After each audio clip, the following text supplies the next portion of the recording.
Nick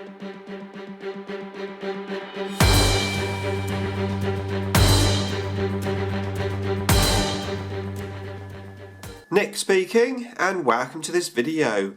Right, the Tyranid Learning Curve continues, another heavy support choice, and this time we're going to look at the Exocrine.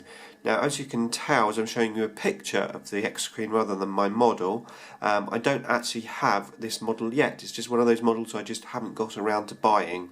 I do want one, I will get one, but I just don't have it at the moment. But let's have a look at its stats and how we're going to play it if I had one. Okay, so yeah, the Exocrine is 170 points. Stat wise, we're looking at weapon skill and ballistic skill 3, toughness 6 with 5 wounds, initiative 3, 3 attacks, leadership 7, and a 3+ save. And I'm very happy to say it's got the 3+ save because that's very useful to have on a monstrous creature. Now, obviously he isn't a synapse creature, and if he's out of synapse he will hunt. So something just to bear in mind. Now he comes with Scything Talons, just one set Scything Talons, and the Bioplasmic Cannon. Now this is quite a nice gun because you can shoot it in one of 2 ways. So first of all, you can shoot the weapon as a large blast. Now both of these guns are 24 inches.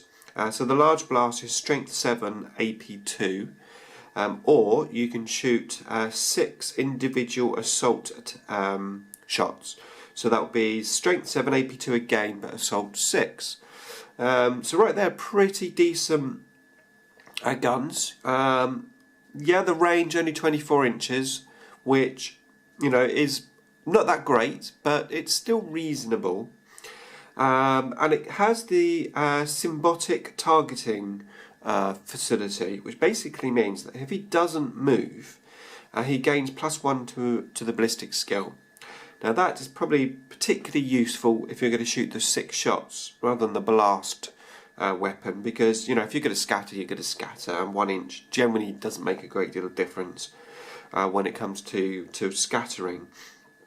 But very useful if you're going to shoot the 6 individual shots. Now, I also see this guy as the Tyranid Vindicator. Yeah, okay, it's only strength 7, not strength 10, but in terms of how we're going to probably potentially use him, you know, there's a number of different options. Now, 24 inches doesn't sound like a great deal, and yes, it's not going to get to the back ranks of your enemy. But it doesn't take too long to be within 24 inches of your enemy, to be fair, which, you know, I know all about that from just playing Necrons. You know, 24 inches is actually quite a reasonable range, considering, you know, certainly if you do move, you do have the facility to move as well, even though, yes, you don't gain your extra ballistic skill. So, just like the Vindicator, there's you know, a couple of options. You can either be aggressive with it and just push it forward and make your opponent deal with it, or you can basically be a bit defensive with it. So potentially with this guy, what you could do is you could try and embed him in maybe a ruined building or something. Keep an objective within 24 inches of him, sort of in the open area, and make it really difficult. If your enemy comes up to try and take that objective, they've got to deal with this guy shooting at him with the strength 7 AP2 shots, whichever one you decide to use.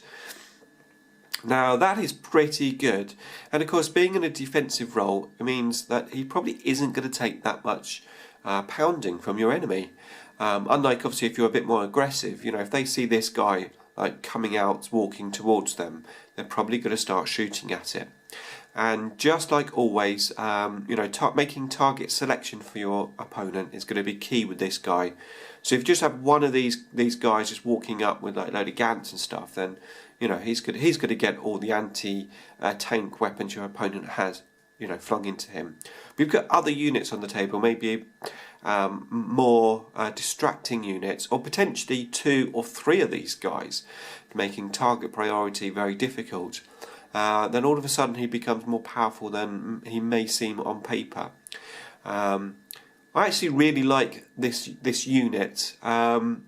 I'm not 100% keen on the model, to be fair. It's basically just a giant biophore.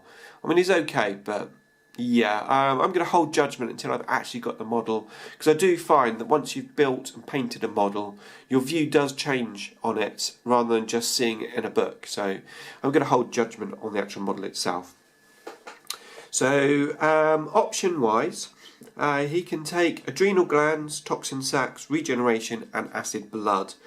And I think the key one there potentially is adrenal glands, because if you've got this guy that's only with this 24-inch gun and you're unable to shoot him, then you're probably going to be running just to get into range. And having that reroll on your run dice could be quite useful. Now yes, it is 15 points, so it will take the model up. So you'd probably only put the adrenal glands on if you've got a few points to spare.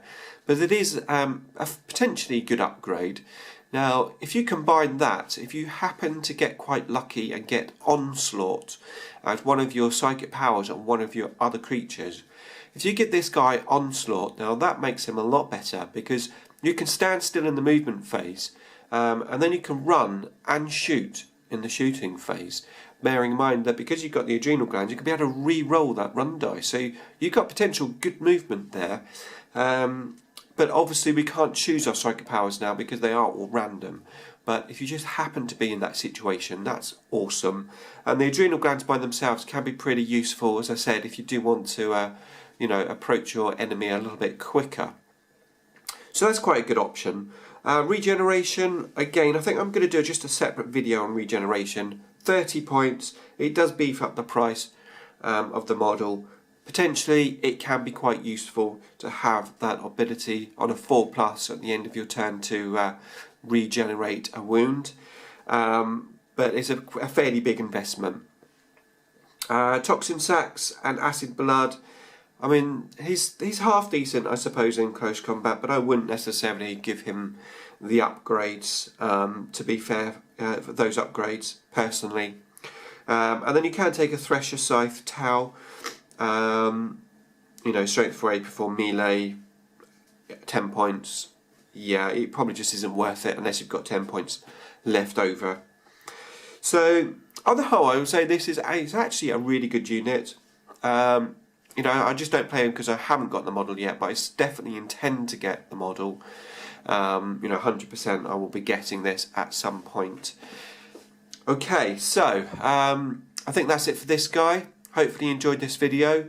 Watch out for the next video. And as always, thanks for watching.